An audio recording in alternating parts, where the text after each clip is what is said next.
देखो आगे स्क्रीन पर मैसेज चला गया होगा, तो गुड मॉर्निंग को मैसेज करो, हमारे पास दिखेगा चैट सेक्शन में। हाँ क्या फ्री टाइप सी का तो नहीं है, तो पैसे इकट्ठा करना है, यहाँ पर चार्जर रख देंगे टाइप सी का। टाइप सी का नहीं है, टाइप वो चार्जर है टाइप 2 वाला, वो जो है ना सी वाला नहीं है। अच्छा केबल, अच्छा केबल है ना, कितना आता है केबल क्लास में चल रही है। अच्छा अभी बोलेंगे, देखो अभी चलने तो जिसका चल रहा है कम से कम 1 या 2 स्टूडेंट लाइव रहना, ठीक है, तब वो रिकॉर्डिंग लाइव में जाएगा, नहीं तो बंद हो जाएगा ऑटोमेटिक। कोई भी एक बच्चे जितने भी, इसीलिए ऑनलाइन वो हमको रिकॉर्डिंग करना नहीं, हर क्लास का आपको रिकॉर्डिंग मिल जाएगा, इसलिए इसमें निराशा की कोई बात नहीं है कि अगर मेरा क्लास एक दो छूट गया तो हम कैसे पढ़ेंगे, जो भी क्लास में जिस स्टाइल में पढ़ाएंगे वो ऑटोमेटिक आपके यहाँ पहुंच जाएगा, ठीक है। स्क्रीन ब्लैक नहीं ना दिखना, दिखेगा तो बताना हमको, लाइट अभी इसीलिए ज्यादा नहीं है, ध्यान से समझना। आप लोग को पहले बताया कि हम लोग का जीडी का क्लास चल रहा है, और जीडी में जो सिलेक्टेड कोर्सेस है पहले पढ़ाए जाएंगे। तो मैथ्स का जैसे हम लोग पढ़ाई चालू हुआ था, जिसमें हम लोग पढ़ाई किए थे रेशियो प्रोपोर्शंस का स्टार्ट किए थे, जिसमें एक ही क्लास हुआ था, लगभग 10 क्वेश्चंस आपको बताए गए थे। वो 10 क्वेश्चन आपको ब्रेन में दौड़ रहा है ना? Yes sir. ठीक है, एक छोटा सा क्वेश्चन से मैं बना के दिखाऊं,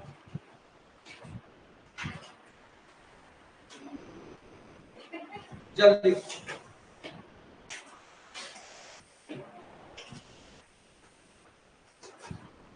बनाओ, जल्दी से।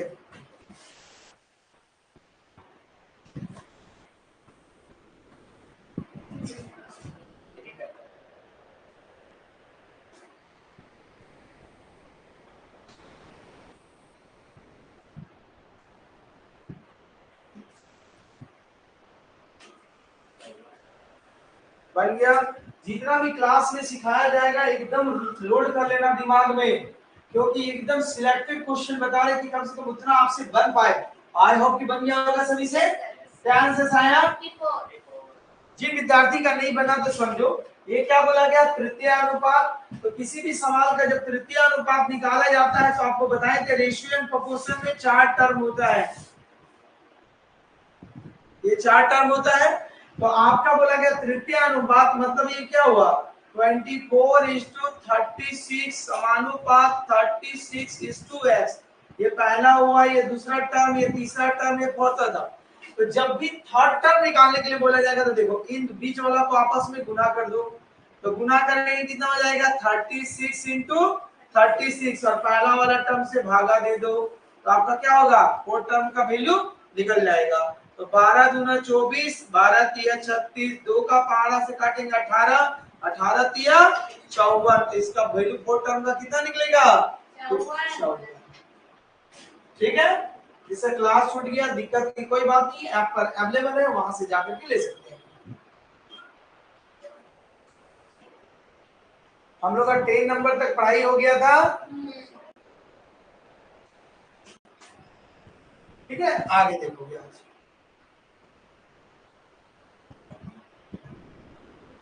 इलेवन नंबर से ध्यान से देखना।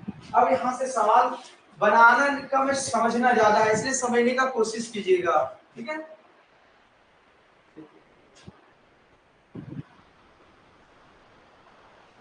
क्या बोला गया 11 नंबर में, बोला गया एक विश्वविद्यालय में इंजीनियर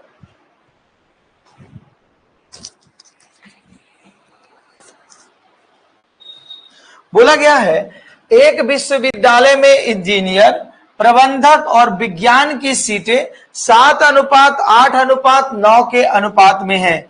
इन सीटों में 20%, 30% और 60% की वृद्धि करने को कहा गया। तो बढ़ी हुई सीटों का अनुपात बताइए। तो देखो 3 तरह का वहां पर सेक्शन चल रहा है, एक इंजीनियर का चल रहा है, ठीक, एक जो चल रहा आपका प्रबंधक का चल रहा, मैनेजमेंट का, और एक कोर्स चल रहा साइंस का, जिसको हम लोग विज्ञान का बोलते हैं। ये 3 कोर्स। स्टार्टिंग में जो स्टूडेंट है उसका रेशियो बताया गया, कितना कितना बनाएगा बोलो, 7:8:9 यही बोला गया है। अब थोड़ी सी यहां कॉन्सेप्ट समझना। अगर बोला गया है इन सीटों में क्रमशः 20%, 30% और 60% का वृद्धि किया गया, लिखना कुछ अवश्य नहीं, समझने का कोशिश करना, क्योंकि आप बाद में लिख सकते हैं।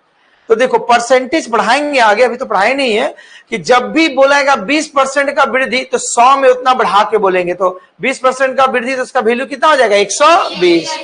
अगर बोलेंगे 30% का वृद्धि तो उसका वैल्यू कितना हो जाएगा? ठीक है। अगर 40% का वृद्धि बोलेंगे तो कितना हो जाएगा? ये वृद्धि आपका हो जाएगा। तो ये वृद्धि किया गया, तो पहला में कितना परसेंट का वृद्धि किया गया? तब इसका वैल्यू बढ़ जाएगा, 7 में कितना का बढ़ के हो जाएगा? 120। दूसरा अगर रेशियो में 8 है तो दूसरा में कितना वृद्धि किया गया? तो इसका वैल्यू कितना हो जाएगा? 130। और विज्ञान में 9 सीट है, इसमें इंक्रीज किया 60% का, तो बढ़ के कितना हो जाएगा? 100। समझ में आई बात? अब देखो, अब हम लोग इसको स्मॉलेस्ट करेंगे, काट के छोटा करेंगे। 0 0 0 खत्म।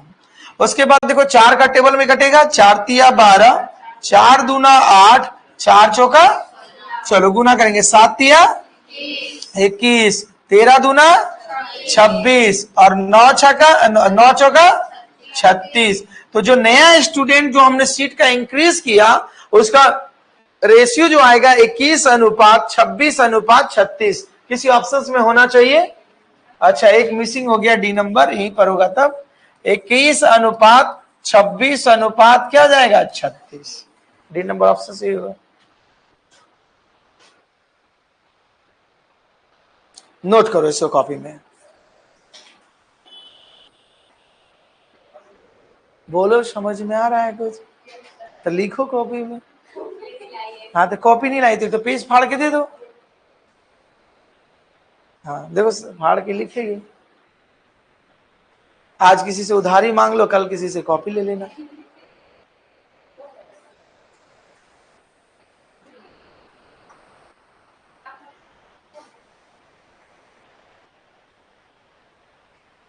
इसके पास बहुत सारा है, दे दो सही में, पीछे में पेज कॉपी।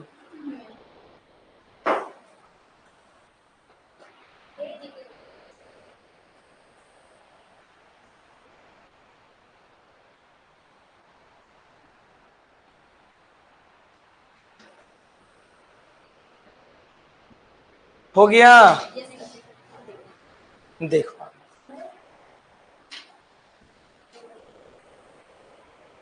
आगे बढ़े। इसके बाद का सवाल देखो, एकदम सिंपल क्वेश्चन है, आई होप कि सभी से बनेगा। बोला गया है सवाल में आपका कि अगर A अनुपात B का अनुपात 4:6 है, B अनुपात C का अनुपात 10:11 है, तो C अनुपात A का मान बताइए। तो आप A अनुपात B जिसका मान बता दिया गया 4:6, एक अगला अनुपात दिया गया है B अनुपात C जिसका वैल्यू दिया गया 10:11। तो सवाल में पूछ दिया गया है C अनुपात A का मान क्या होगा, बताना है। तो देखो, जब भी इस तरीका का सवाल में आपको अगर रिलेशन बताने के लिए बोला जाएगा, तो इसमें दोनों में कॉमन नंबर कौन है? B है ना।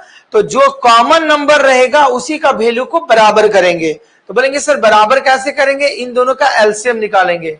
तो 6 और 30 का एलसीएम निकालो, 6 और 10 का एलसीएम निकालोगे तो आएगा 30। कितना आएगा? 30। तो 30 बनाने के लिए इसमें कितना से गुना? 5 से। और 30 बनाने के लिए इसमें कितना से गुना? 1 गुना होगा। तो देखो 6 को कौन पहचानता है? 4। तो जब इसको 5 मिला तो ये भी बोलेगा हमको 5 दो। और 10 को कौन पहचानता है? 11।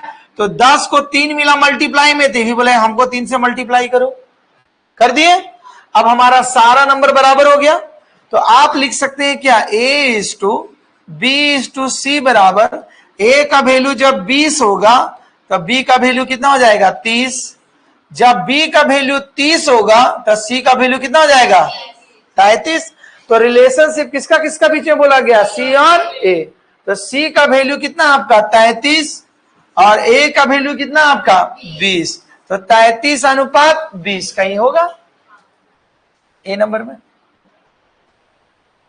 ठीक है, नोट करो।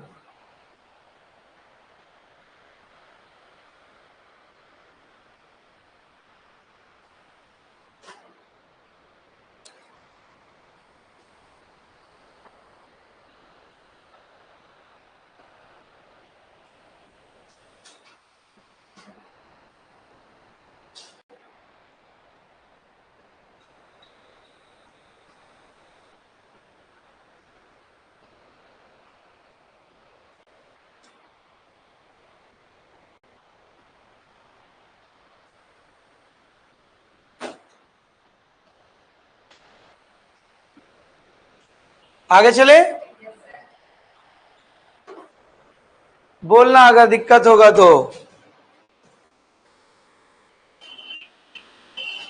देखो इसका बाद का सवाल देखो क्या है।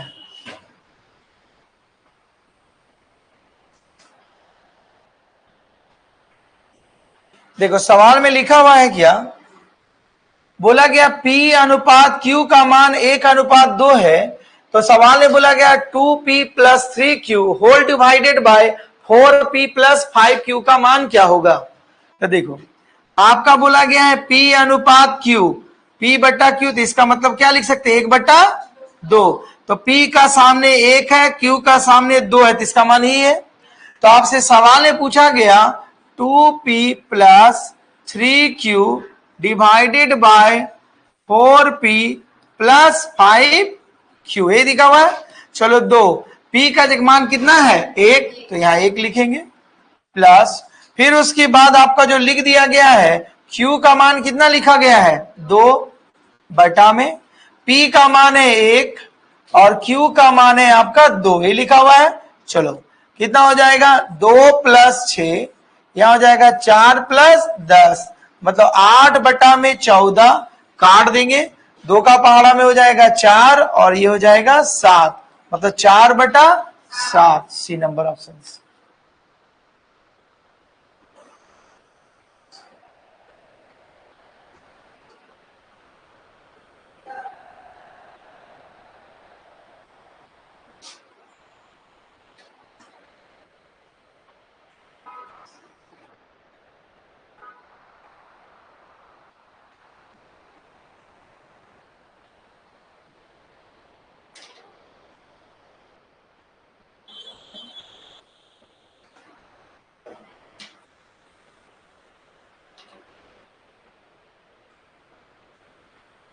आगे चले, देखो अगला सवाल क्या गया है, ध्यान से समझोगे, बहुत ही इंपॉर्टेंट सवाल है और इस तरह का सवाल आपको एग्जाम में अक्सर देखने को मिलेगा।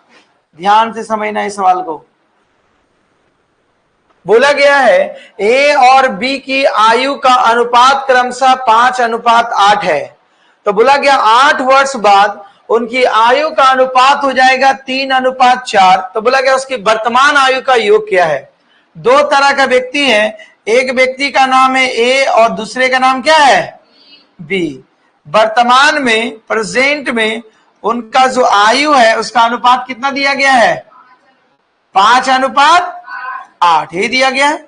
तो बोला गया 8 साल बाद, तो हम लोग फ्यूचर में चला गया, वो भविष्य में समझने का कोशिश करना, बार बार बोल रहे हैं ये तो आपको तो रहेगा ही।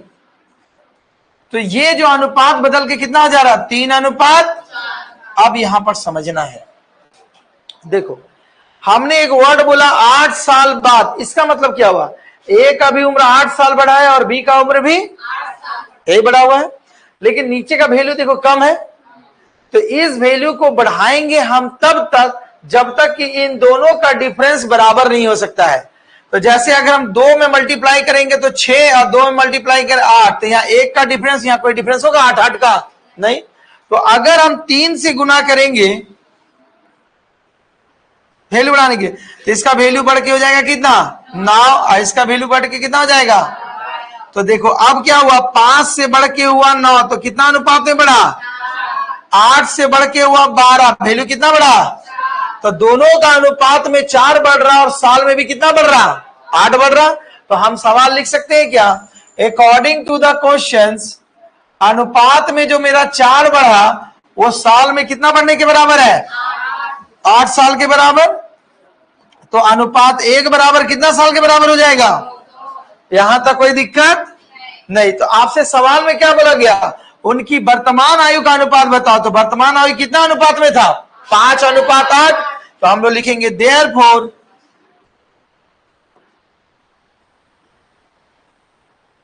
वर्तमान आयु का योग जो होगा, एक का है अनुपात 5, दूसरे का अनुपात 8, मतलब अनुपात कितना हो गया 13। तो अनुपात 13, तो 1 बराबर आपका कितना वैल्यू है 2, तो 13 बराबर कितना हो जाएगा 26। तो दोनों का टोटल आयु का योग कितना हो जाएगा 26 साल। समझ में आ रहा है? नोट कीजिए।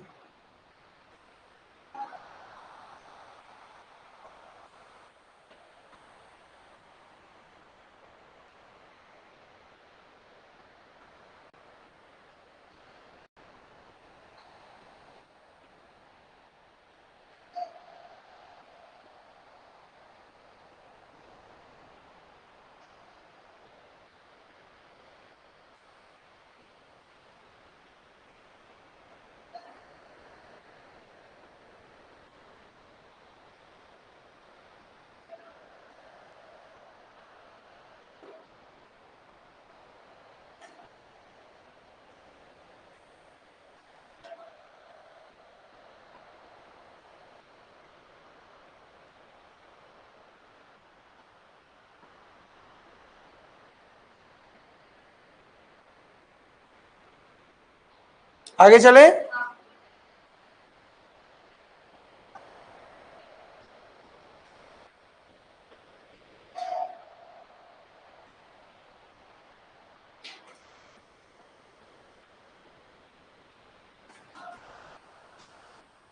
देखो, वेरी वेरी इंपॉर्टेंट क्वेश्चंस। ऐसा सवाल एकदम नहीं भूलोगे और ध्यान से समझना। क्या बोला गया है? 625 सिक्कों में 1 रुपया, 50 पैसे और 25 पैसे के सिक्के शामिल है। आपके पास 625 सिक्का है, उसमें 3 तरह का सिक्का है। कौन कौन सा? सॉरी, 615 सिक्का है, उसमें कितना तरह का है? 1 रुपया का है, 50 पैसा का और 25 पैसा का है। तो बोला गया उनके मूल्य बता दिए गए कि अगर 1 रुपया का सिक्का है तो उसका कीमत अनुपात में कितना है? 3। 50 पैसा का सिक्का है तो अनुपात में कितना उसका कीमत है? 5। और 25 पैसा का सिक्का है तो अनुपात में कितना है? 7। तो बोला किया कि आपके पास 50 पैसे का टोटल सिक्का है कितना। ठीक, तो देखो कुल सिक्का बता दिया गया है। ठीक है, सवाल को थोड़ा छोटा कर दे रहे हैं जो देखने में भी समझ में भी आएगा, नहीं तो कट जाता है नंबर इसका। चलो ठीक है, अब देखो आपके पास टोटल सिक्का जो बताया गया था वो था 615। कितना सिक्का था? 615। अब ये सिक्के आपने जमा किए 3 तरह से मिला करके। समझना, सवाल को बार बार बोल रहे, महत्वपूर्ण है। 1 रुपया का सिक्का जमा किए, 50 पैसा का सिक्का जमा किए और 25 पैसा। इन 3 तरह के सिक्कों को मिला करके आप टोटल कितना सिक्का जमा किए? 600।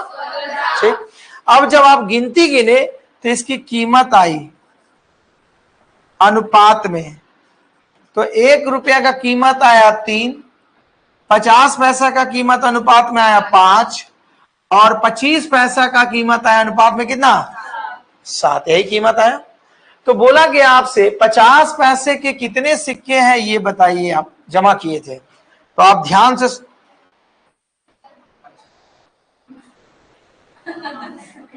वही तो बोले बड़ा खतरनाक है,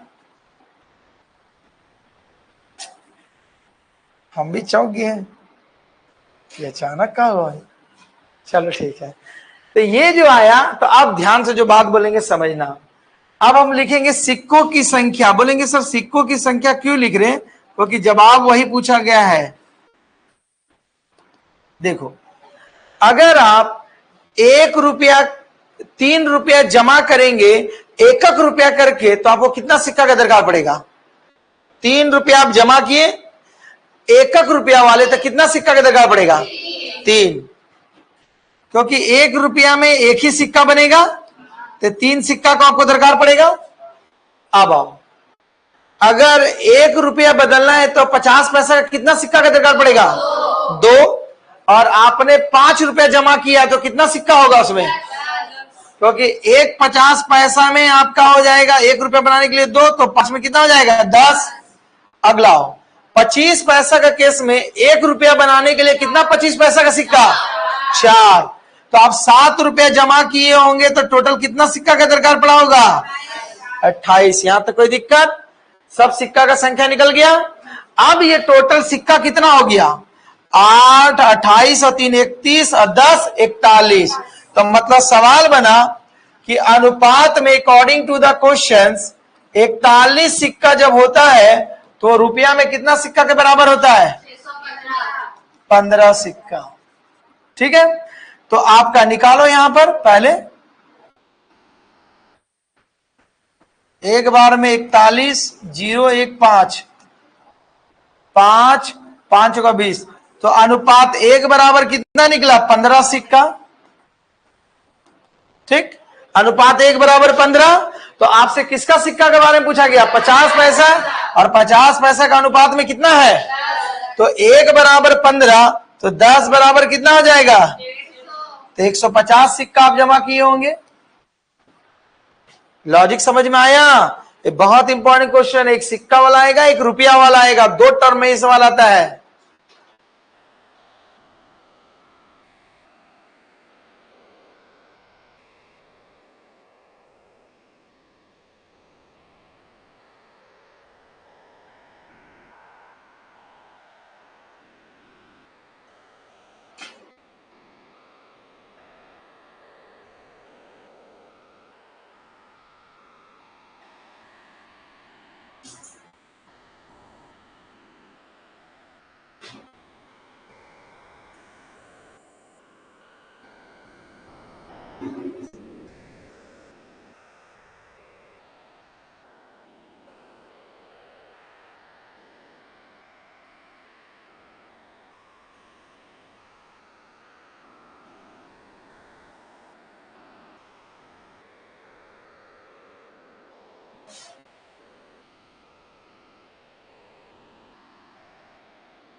आगे बढ़े, देखो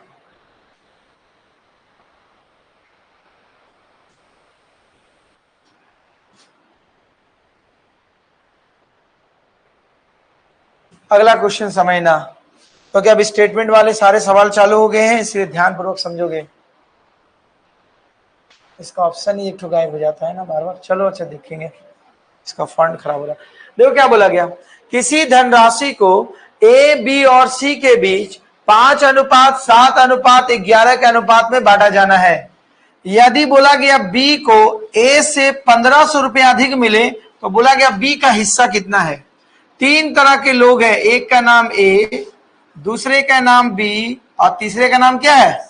सी। सबके बीच में अनुपात में पैसा बांटा गया, कितना कितना? अनुपात 5, अनुपात 7, अनुपात, इसी में पैसा आप बांटे हैं। और कंडीशन बोला गया, ध्यान से समझना, बी को ए से रुपया में कितना अधिक मिला? 1500।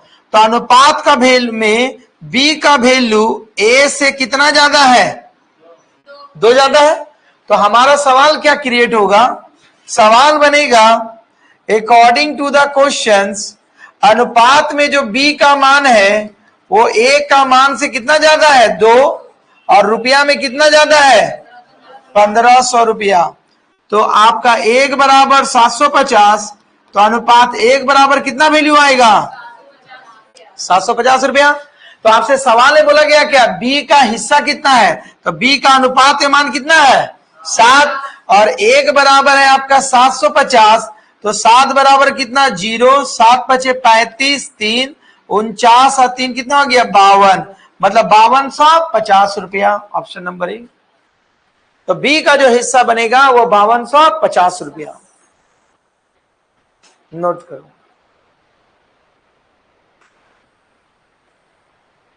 और जितने भी सवाल सिखा रहे हैं एकदम पूरा प्रैक्टिस करो एकदम।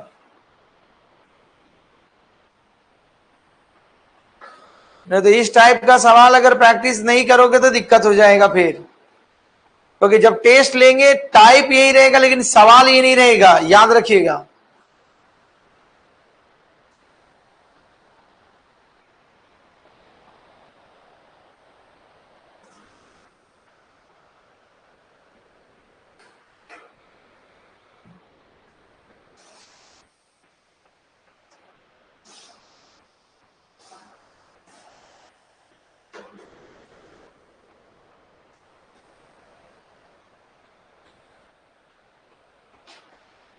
आगे चले।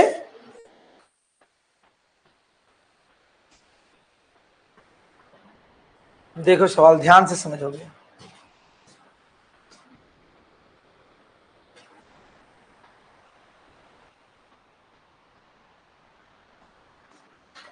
देखो क्या दिया हुआ है। बोला गया एक स्कूल में 200 विद्यार्थी है जिसमें लड़कों की संख्या और लड़कियों की संख्या का अनुपात बता दिया गया 9:1। कितना बताया गया है? 9:1। तो स्कूल में लड़कों और लड़कियों की संख्या के बीच का देखो क्या पूछा, मध्यानुपात, मिडिल टर्म पूछ दिया। तो मतलब आपको बॉयज एंड गर्ल्स का पहले नंबर निकालना पड़ेगा, कितना है।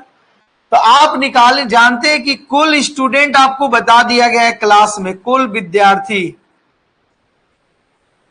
कितना बताया गया है, 200।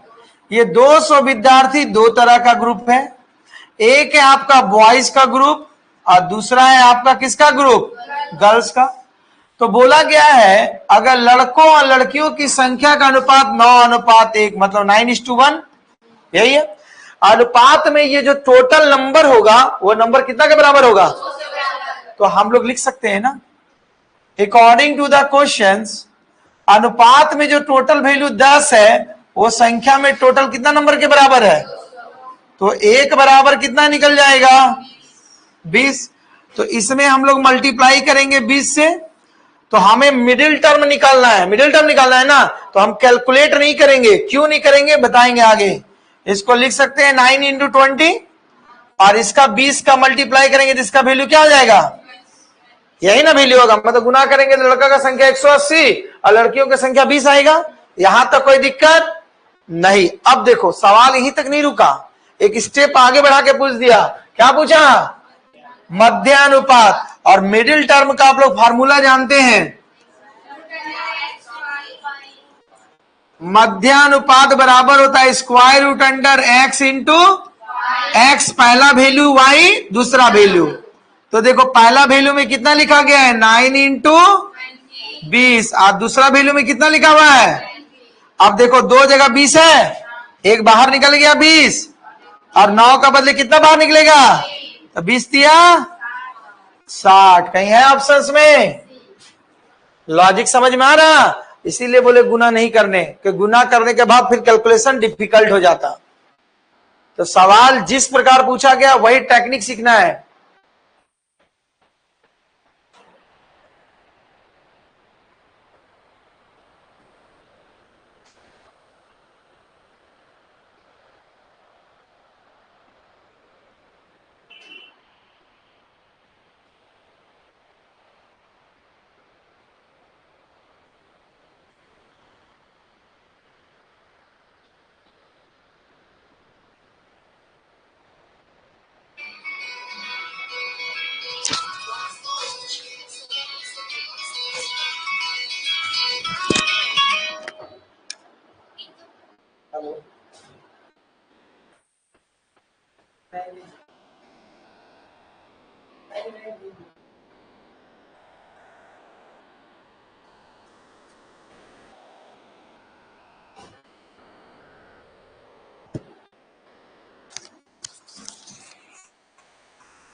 देखो आएगा सवाल,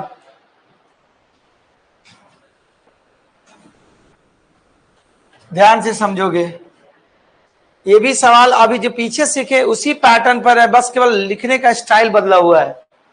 क्या बोला गया है, यदि a अनुपात b बराबर वैल्यू कितना बताया गया है, 6। तो आपसे बोला गया 3a + 4b = फिर उसके बाद बोल दिया गया 3a - 4b का मान कितना होगा।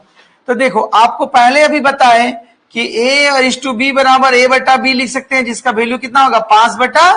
1 का सामने 5 तो वैल्यू 5, b का सामने 1 तो वैल्यू 1। अब आपको सिंप्लीफाई करने के लिए बोला गया था आपसे 3a प्लस 4b अनुपात में, और यहां बोल दिया गया था 3a माइनस 4b, यही बोला गया था। अब आओ, a जहां जहां है उसका वैल्यू कितना बैठेगा, बोलो 5, और b जहां है वहां वैल्यू कितना बैठेगा 1। a बराबर 5 और b बराबर 1, तो 5 दिया 15 प्लस 4 अनुपात 5 दिया 15 माइनस 4, तो ये हो जाएगा 19 अनुपात 11। यही जवाब होगा आपका, कहीं होगा। लॉजिक समझ में आ रहा है, नोट करो, ठीक है।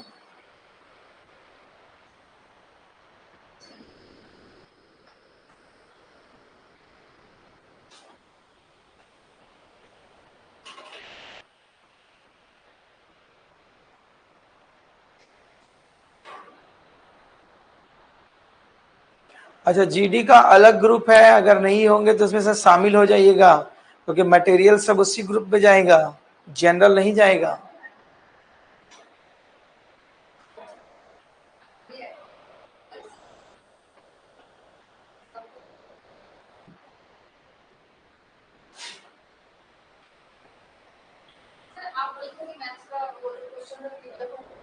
हाँ, इसीलिए तो नहीं आएगा, सब कुछ मिलेगा, बस 3-4 दिन में सब शेड्यूल अपना सेट हो जाएगा, क्योंकि मौसम ऐसा गड़बड़ कर देता है कि सर्वर भी मेरा डाउन हो जाता है। दूसरे नंबर बात कि क्या होता है कि सबका नजदीक आ रहा, तो अगर टाइम से पहले सिलेबस नहीं करेंगे, पूजा से पहले खत्म, तो दिक्कत हो जाएगा। इसीलिए सब इस सप्ताह के भीतर में सब एकदम सिस्टमैटिक तरीका से हो जाएगा सोमवार से। और सर्वर नहीं रहेगा तो समझ लो कोई काम नहीं होगा मेरा।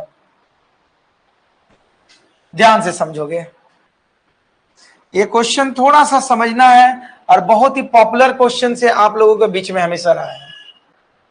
दिख रहा ना स्क्रीन, दिखेंगे बताना। देखो, रमा ने अपने साप्ताहिक वेतन मतलब क्या होता है, 7 दिन का वेतन का 1/8 हिस्सा किराए पर, सॉरी 5/8, लाइट से ज्यादा दिख नहीं रहा, बोला गया है रमा अपने साप्ताहिक वेतन का 5/8 हिस्सा किराए पर और शेष वेतन का 1/3 हिस्सा भोजन पर खर्च करता है, जबकि 40 रुपया अन्य खर्च के लिए रखती है। तो बोला गया रमा का साप्ताहिक वेतन है कितना, ठीक है, ध्यान से समझोगे। सपोज दैट, मानो अगर इसका साप्ताहिक वेतन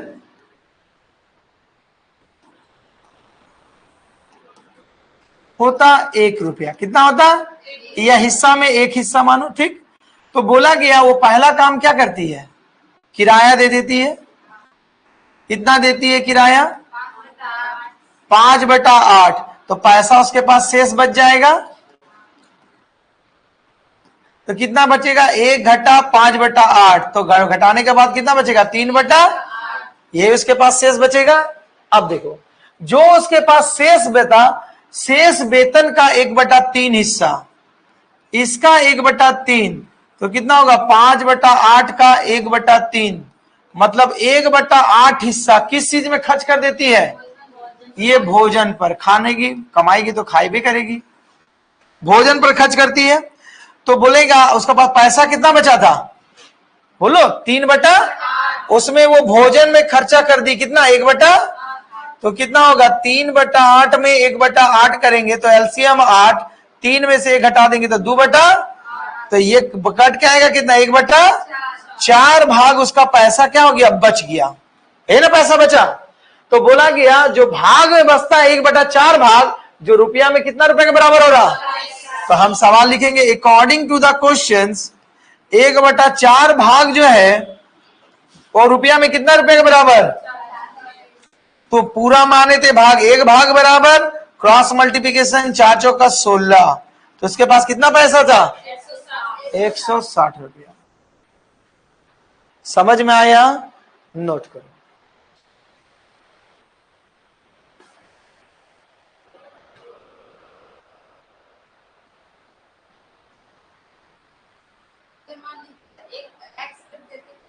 तो आपको एक्स का मान निकालना पड़ता, x मान सकती है।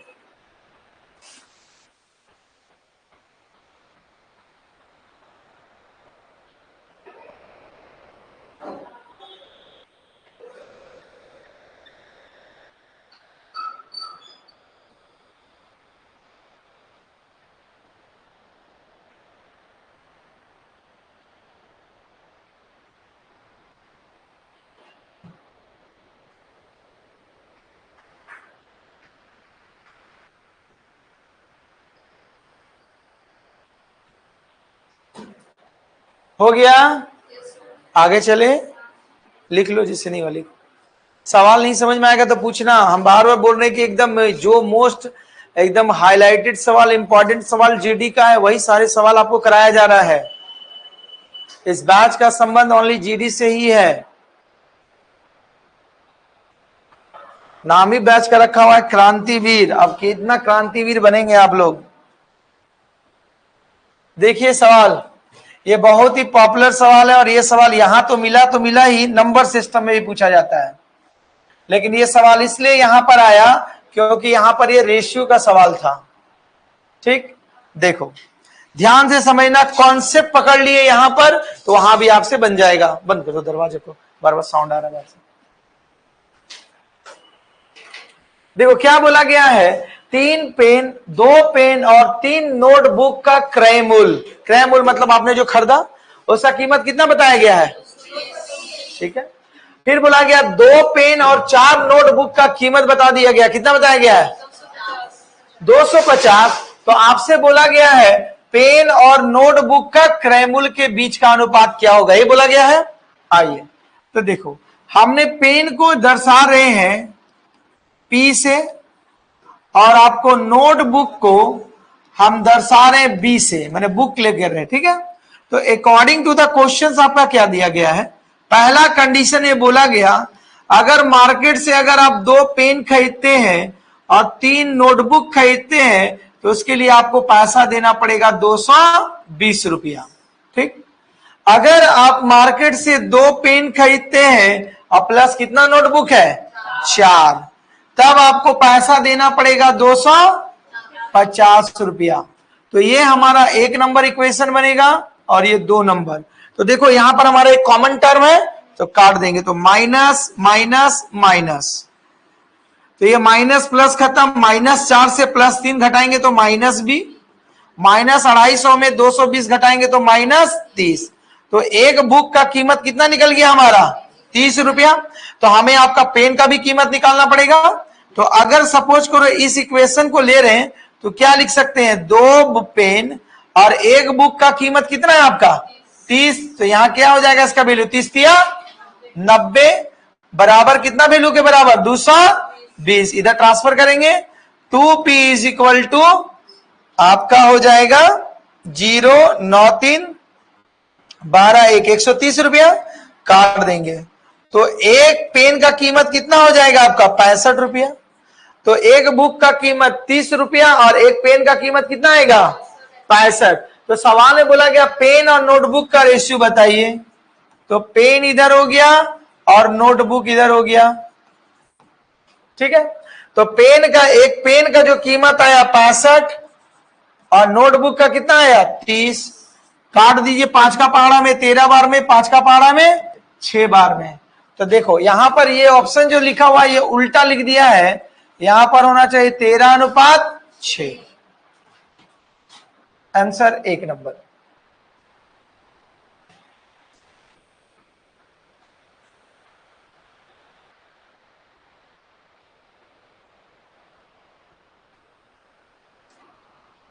यहां तक कोई दिक्कत नहीं।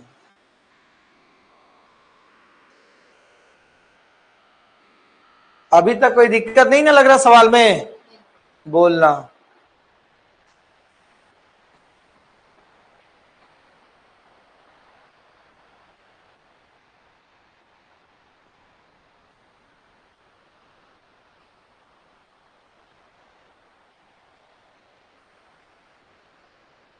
हो गया, बस यहीं तक मैथ की क्लास समाप्त होती है। धन्यवाद।